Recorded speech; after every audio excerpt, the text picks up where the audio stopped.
Hello everyone, कैसे हैं आप सब। Welcome to this video. दोस्तों, आज का क्लास हमारा सीडीपी का होगा, जिसमें हम लोग 30 क्वेश्चन को डिस्कस करेंगे। ये हमारा प्रैक्टिस सेट होगा और हम लोग इसमें देखेंगे कि जेटेट में या सीटेट में या फिर किसी भी टेट के एग्ज़ाम में किस तरह से अक्सर क्वेश्चन पूछे जाते हैं। और दोस्तों, जैसा कि आप लोगों को पता है कि जैक का सिलेबस चेंज होने वाला है और अभी तक सिलेबस जारी नहीं किया है, तो हम लोग को कोई प्रॉपर सिलेबस नहीं मिल पाया है कि पता चले कि कौन से टॉपिक को हम लोगों को पढ़ना है, किस टॉपिक को हम लोग को छोड़ना है। तो दोस्तों, उसी इसीलिए अभी हम लोग किसी प्रॉपर टॉपिक को नहीं देख रहे हैं, और देख भी रहे हैं तो कुछ ऐसे टॉपिक्स को डिस्कस कर रहे हैं जो किसी भी टेट एग्ज़ाम में उसका सिलेबस चाहे किसी भी तरह का हो, उसमें अक्सर पूछे ही जाते हैं। तो हम लोग जो है कॉन्सेप्ट क्लास भी इस चैनल के माध्यम से हर रोज़ एक ना एक वीडियो के माध्यम से कर रहे हैं। तो वहाँ पे हमारे प्लेलिस्ट में विजिट करके आप सभी वीडियो को देख सकते हैं, और साथ ही साथ हम लोग प्रैक्टिस के लिए हिंदी, इंग्लिश और सीडीपी और खोटा का भी प्रैक्टिस सेट हम लोग यहाँ कर रहे हैं। तो इसी कड़ी में हम लोग आज 30 क्वेश्चन एमसीक्यू प्रैक्टिस करेंगे सीडीपी के लिए, और देखेंगे कि कैसा हमारा क्वेश्चन आ सकता है। और साथ ही साथ दोस्तों, अगर आपको इस 30 क्वेश्चन प्रैक्टिस सेट का अगर आपको पीडीएफ चाहिए, तो आप हमारे डिस्क्रिप्शन बॉक्स में दिए गए लिंक पढ़ाई कैंप चैनल से के साथ जुड़ें, जो कि हमारा टेलीग्राम चैनल का नाम है। आप वहां से हमारे इस पीडीएफ को डाउनलोड कर सकते हैं, और जितने भी क्लास इस चैनल के माध्यम से यहाँ पे जेटेट के लिए ली गई है, आप वो सभी क्लासेस को वहाँ देख सकते हैं, और पीडीएफ आप वहाँ से फ्री ऑफ कॉस्ट डाउनलोड कर सकते हैं। तो इसीलिए हमारे आप टेलीग्राम चैनल के साथ जुड़े, जिसका लिंक हमारे डिस्क्रिप्शन बॉक्स में दिया गया है। तो चलिए हम लोग बिना देरी के चलते हैं हम लोग सबसे फर्स्ट क्वेश्चन में। यहाँ देख सकते हैं कि फर्स्ट क्वेश्चन हमारा है कि निम्नलिखित में से कौन सी न्यूनतम प्रभावी विधि यानी कि तकनीक है। यानी कि पूछा है कि चारों ऑप्शन में से सबसे कम तक प्रभावी कौन सा है। तो पैनल विचार विमर्श, समस्या समाधान, कक्षा में रचना, या कक्षा में वाद विवाद। तो देखिए, यहाँ से कक्षा में वाद विवाद यानी कि डिस्कशन जो होता है बहुत ज़रूरी होता है ना। बच्चों का जो बोल सकते हैं कि ऑल राउंड डेवलपमेंट के लिए जो है बच्चों को वाद विवाद करना बहुत ज़रूरी है, ताकि उनका जो क्या हो, एक तरह से बोल सकते हैं कि मानसिक रूप से वो डेवलप कर पाएँ। कक्षा में रटना, तो रटने की प्रक्रिया बिल्कुल गलत होगा, तो इससे हम लोग को यही समझ में आता है कि ऑप्शन नंबर सी हमारा राइट होगा। रटने का प्रक्रिया कभी भी सीडीपी में कहीं भी क्वेश्चन आए कि रटना या याद करना, तो हमारा गलत हो जाएगा। ठीक है, चलिए, तो ऑप्शन नंबर सी हमारा राइट होगा। ये तकनीक जो है नहीं है, न्यूनतम प्रभावी तकनीक है।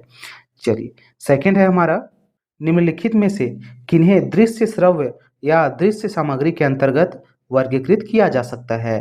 तो दृश्य श्रव्य सामग्री किसको बोलेंगे, तो एक हमारे टीएलएम है। टीएलएम मतलब टीचिंग लर्निंग मटेरियल है, और इसमें बच्चे को पढ़ाया जाता है। टीचिंग लर्निंग मटेरियल मतलब ऐसे मटेरियल्स जिससे बच्चों को तो सीखने में मदद करता है ना। जैसे अगर हम बोले कि ब्लैक बोर्ड, तो ब्लैक बोर्ड भी क्या है, टीएलएम है, क्योंकि बच्चों जो है उसमें क्या करते हैं, उसमें टीचर लिखते हैं, बच्चे उसे देख के सीखते हैं। ठीक है, चौक भी क्या है, टीएलएम है। उसी तरह दृश्य श्रव्य, दृश्य श्रव्य मतलब जिसको देख भी सकते हैं, सुन भी सकते हैं, कि ध्वनि, चलचित्र एवं दूरदर्शन, चित्र, ड्राइंग तथा डायग्राम, या फिर रेडियो, टेप रिकॉर्डर एवं स्लाइड्स उपर्युक्त सभी सत्य हैं। तो देखिए, रेडियो, टैप रिकॉर्डर एवं स्लाइड्स जो है हमारा दृश्य श्रव्य सामग्री है। ठीक है, चलिए, ऑप्शन नंबर 3 है हमारा क्वेश्चन नंबर। शिक्षक प्रायः श्रव्य दृश्य सामग्री को समझते हैं।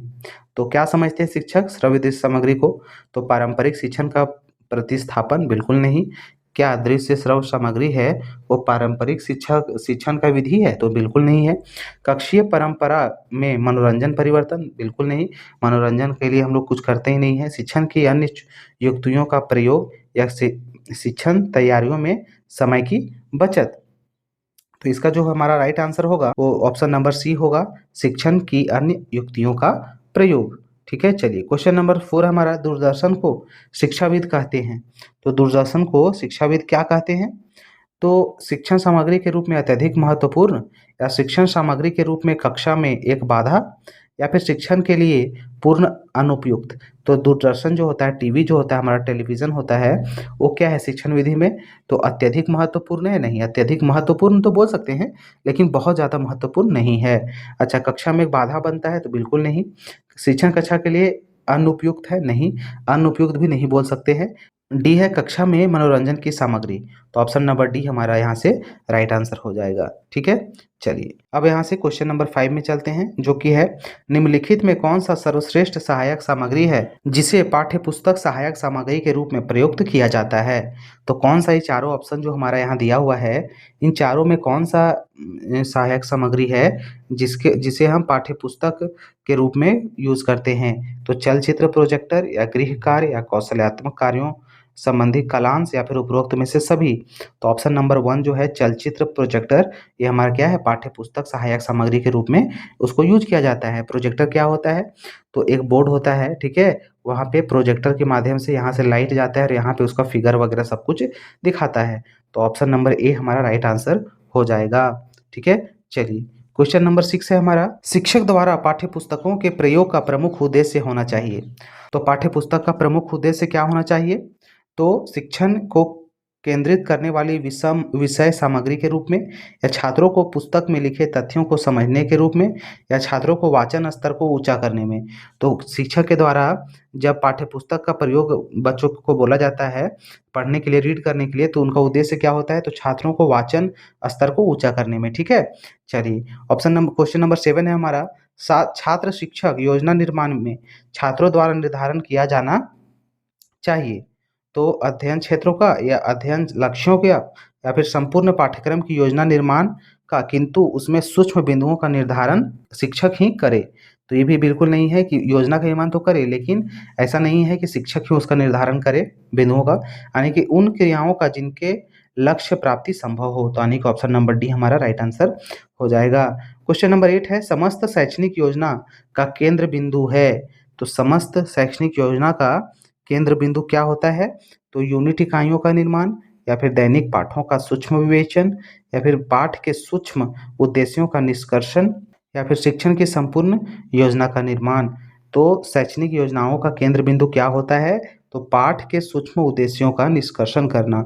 ठीक है, यानी कि पाठ का सूक्ष्म बिंदु जो होते हैं, छोटे छोटे जो पॉइंट भी होते हैं, उनको भी निष्कर्षण के माध्यम से बच्चों के प्रति बताना, बच्चों को बताना। ठीक है, तो ऑप्शन नंबर सी हमारा यहाँ से राइट आंसर हो जाएगा। चलिए क्वेश्चन नंबर 9 है, एक शिक्षक कार्य योजना यानी कि यूनिट को सर्वोत्तम ढंग से निम्नलिखित रूप से परिभाषित किया जाता है।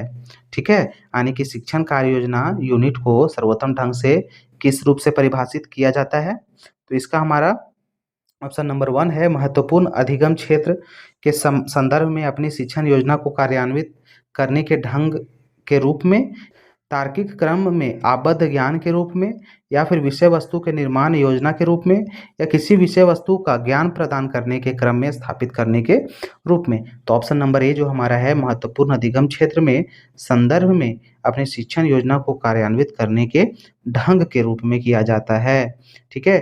चलिए क्वेश्चन नंबर 10 है हमारा, यूनिट क्या है। यूनिट क्या है, तो शिक्षक द्वारा प्रयुक्त संपूर्ण पाठ्य योजना है यूनिट, या फिर उद्देश्यों एवं शिक्षण विषय वस्तु को एक संगठित रूप में क्रियान्वित करने की योजना है, या फिर एक ऐसी योजना जिसे छात्र की आवश्यकता के आधार पर अभिकल्पित डिजाइन किया जाता है, या फिर ऑप्शन नंबर 4 है अधिगम क्रियाओं की दीर्घ श्रृंखला जिसे वर्णित उद्देश्यों की प्राप्ति के क्रम में व्यक्त किया जाता है। तो ऑप्शन नंबर हमारा डी राइट आंसर होगा।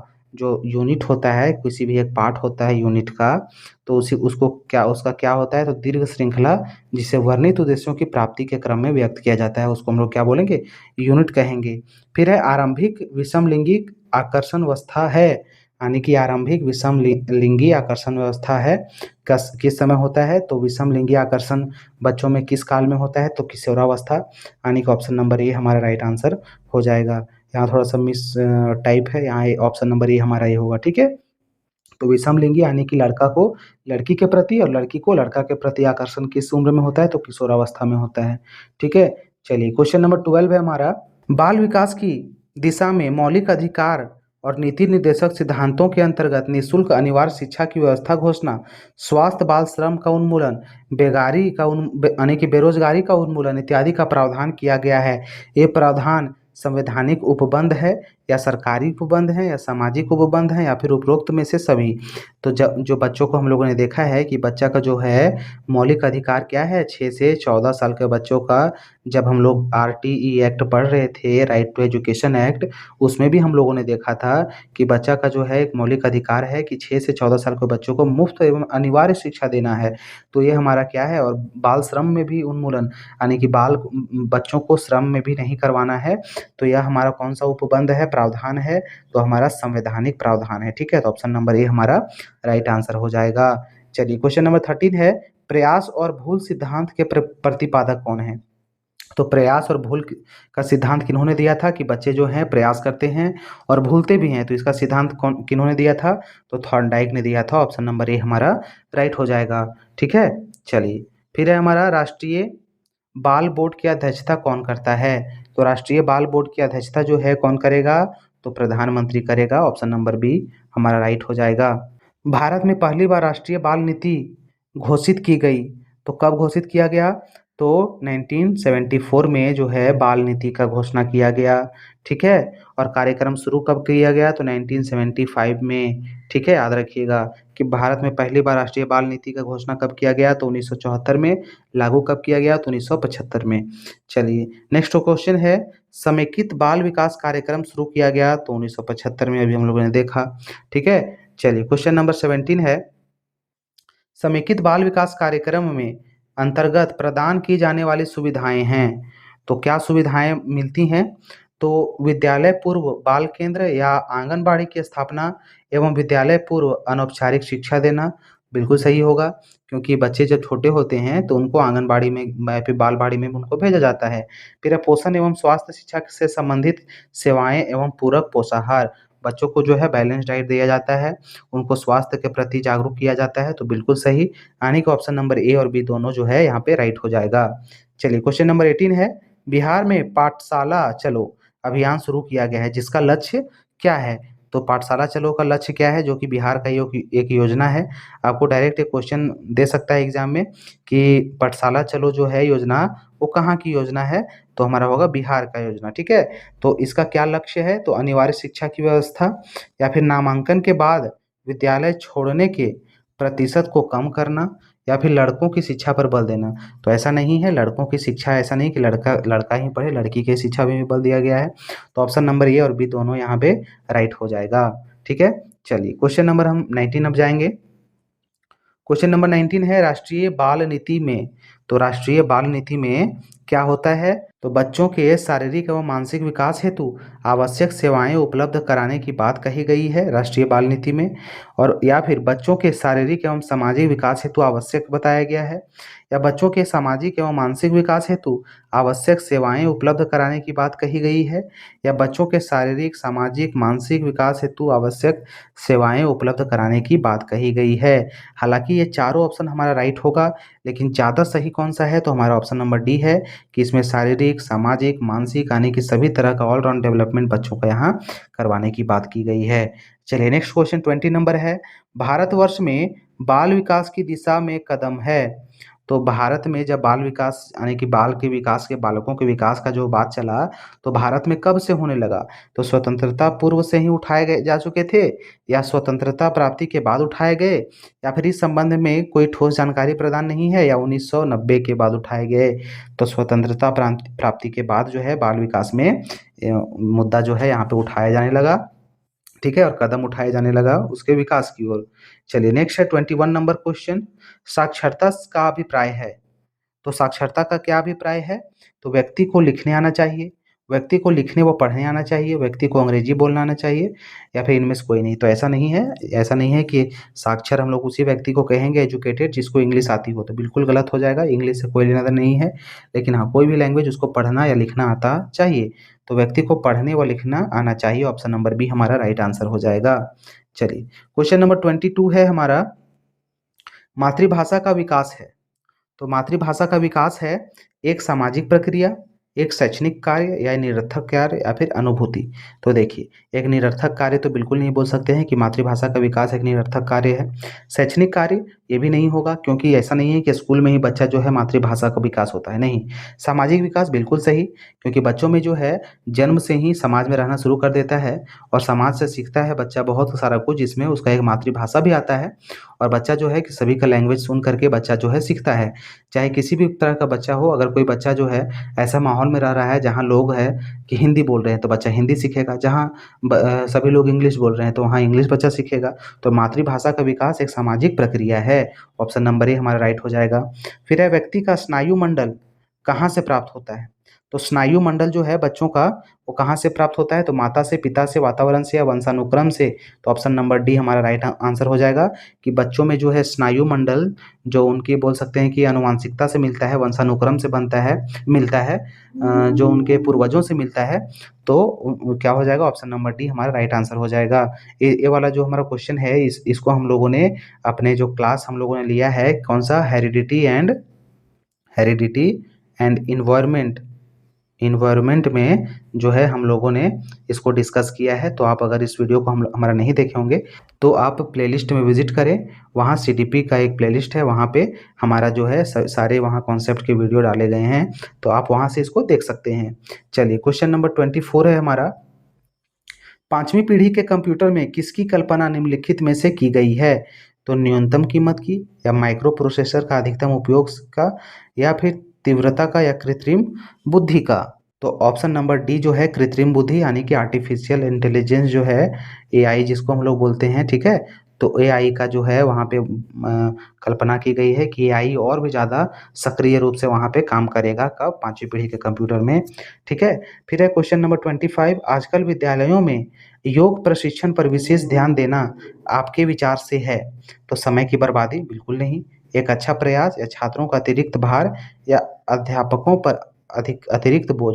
तो एक अच्छा प्रयास है, क्योंकि बच्चों में जो है, अगर हम लोग फिजिकल ग्रोथ अगर पाना चाहते हैं, बच्चों का मेंटल ग्रोथ भी पाना चाहते हैं, तो बच्चों का योग का प्रशिक्षण देना, योग अभ्यास रेगुलर बेसिस पे देना चाहिए।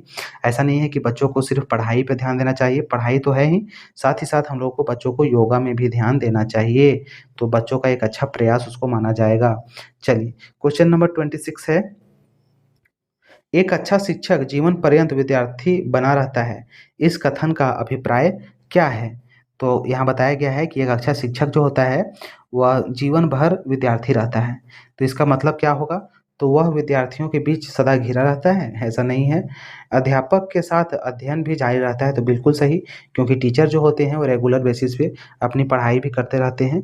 तो यानी कि एक अच्छा शिक्षक जीवन पर्यंत विद्यार्थी बना रहता है, इसका मतलब क्या है कि अध्यापक के साथ अध्ययन भी जारी रहता है, अध्यापन के साथ। ऑप्शन नंबर बी हमारा राइट हो जाएगा।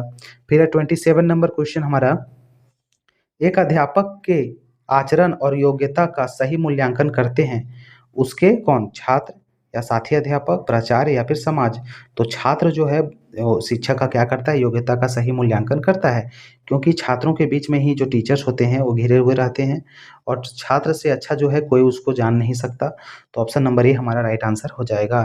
चलिए, 28 नंबर क्वेश्चन है, यदि मैं प्रधानाचार्य बन जाऊं तो मैं अपनी साथी अध्यापिकाओं का पक्ष लूंगी। तो कब लूँगी? सभी दिशाओं में, या जब उनकी माँग उनके हित में होगी, या जब उनकी माँग उनके वेतन बढ़ाने से संबंधित होंगी, या फिर जब उनकी माँग उनके उत्तम करियर से संबंधित होगी। तो ऑप्शन नंबर डी जो है हमारा राइट हो जाएगा, जब उनकी माँग उनके उत्तम करियर से संबंधित होगी, ठीक है। चलिए, 29 नंबर क्वेश्चन है, विद्यालय में शारीरिक दंड के संबंध में मेरा मत है कि इसे कभी नहीं दिया जाना चाहिए, कक्षा में दिया जाना चाहिए, या प्रार्थना स्थल में दिया जाना चाहिए, या फिर अपरिहार्य स्थितियों में ही दिया जाना चाहिए। तो क्या होगा इसका आंसर कि शारीरिक दंड जो है बच्चों को कब देना चाहिए? तो देखिए, शारीरिक दंड का प्रावधान तो हमारे सीडीपी में या फिर जो चाइल्ड सेंटर जो एजुकेशन है उसमें तो नहीं दिया गया है, लेकिन अगर हम लोग बच्चों को शारीरिक दंड अगर दिए तो अपरिहार्य स्थितियों में ही हम लोग उसको दंड दे सकते हैं, यानी कि ऑप्शन नंबर ए डी हमारा राइट आंसर हो जाएगा। चलिए, आज का लास्ट क्वेश्चन 30 नंबर क्वेश्चन है, मेरी रुचियों का समूह है ना? मेरी रुचियों का समूह है क्या? डाक टिकट संग्रह, उपन्यास पढ़ना, मशीनें या ठीक करना, फ़िल्म देखना, पतंग उड़ाना, कपड़े सीना या ऐतिहासिक स्थलों का भ्रमण, गृह वाटिका लगाना, नई पुस्तकों का अध्ययन या मिठाई बनाना, फुटबॉल खेलना, जादू दिखाना। तो क्या होगा अगर इसको हम चाइल्ड सेंटर्ड एजुकेशन पे लेके जाएँ तो बच्चों का जो रुचि होना चाहिए वो किसमें होना चाहिए? तो ऐतिहासिक स्थलों के भ्रमण में, गृह वाटिका लगाने में, नई पुस्तकों का अध्ययन में, यानी कि ऑप्शन नंबर सी हमारा यहाँ से राइट आंसर हो जाएगा। सो दोस्तों, आज के इस वीडियो में हम लोगों ने 30 मोस्ट इम्पोर्टेंट क्वेश्चन को डिस्कस किया और देखा कि किस तरह के जो हैं क्वेश्चन एग्ज़ाम में पूछे जा सकते हैं। तो इसी तरह से आप लोग तैयारी को जारी रखें और आप लोग कमेंट करके बताएँ कि आप लोग जो है आउट ऑफ 30 में आप कितना मार्क्स जो है गेन कर पा रहे हैं। उसको आप लोग कमेंट करके बताइए और आपको किस टॉपिक में नेक्स्ट वीडियो चाहिए उसको भी आप कमेंट करें, ताकि मैं उस टॉपिक्स को आप लोग के सामने रख सकूँ और अच्छे से उसको डील कर पाऊँ। और दोस्तों, हम लोगों ने यहाँ पे फ्री ऑफ कॉस्ट जेटेट की तैयारी करवाना शुरू किया है। यहाँ पे बहुत सारे वीडियो ऑलरेडी अवेलेबल करवाए जा चुके हैं। आप हमारे वीडियो पे विज़िट करें और वहाँ से आप अपने जेटेट की तैयारी को और भी अधिक तेज़ी से कर सकते हैं और आपका सिलेबस जो है टाइम से कंप्लीट कराया जाएगा। हालाँकि अभी तक जैक ने इसका जेटेट का सिलेबस जारी नहीं किया है, तो सभी छात्रों में और टीचर्स में भी यही दुविधा बनी हुई है कि क्या सिलेबस होगा, किस तरह से उनको बच्चों को पढ़ाया जाए, क्योंकि टाइम भी बहुत कम है। तो इसीलिए दोस्तों अभी आप लोग अपना तैयारी को जारी रखें। कुछ ऐसे टॉपिक्स जो एग्ज़ाम में आएँगे, जो चाहे सिलेबस चेंज हो या नहीं हो, उस टॉपिक्स को पहले करें। जैसे इंग्लिश, हिंदी का ग्रामर कर लें, सीडीपी का पोर्शन कर लें, क्योंकि सीडीपी का कभी भी सिलेबस चेंज होता है, तो सिलेबस ज़्यादा डिफ़रेंस आपको देखने को नहीं मिलेगा। और यही कारण है कि हमारे इस चैनल पर अभी सीडीपी का ही वीडियो आपको ज़्यादा मिलेगी, ताकि आप लोगों का जो है एग्ज़ाम से पहले तैयारी आपको कंप्लीट कराई जाए। हालाँकि इंग्लिश का वीडियो जो है हमारे चैनल पे भी मिल रहा है, वहाँ आप 100 most important idioms and phrases को देखें। 200 most important synonyms and antonyms भी हम लोगों ने यहाँ डाला है, आप उसको कवर कर लें, उससे अधिक आप लोगों को पढ़ना नहीं होगा, ठीक है? और हम लोगों ने पुराने सिलेबस के अकॉर्डिंग एज ऑफ चौसर हम लोगों ने पढ़ा था।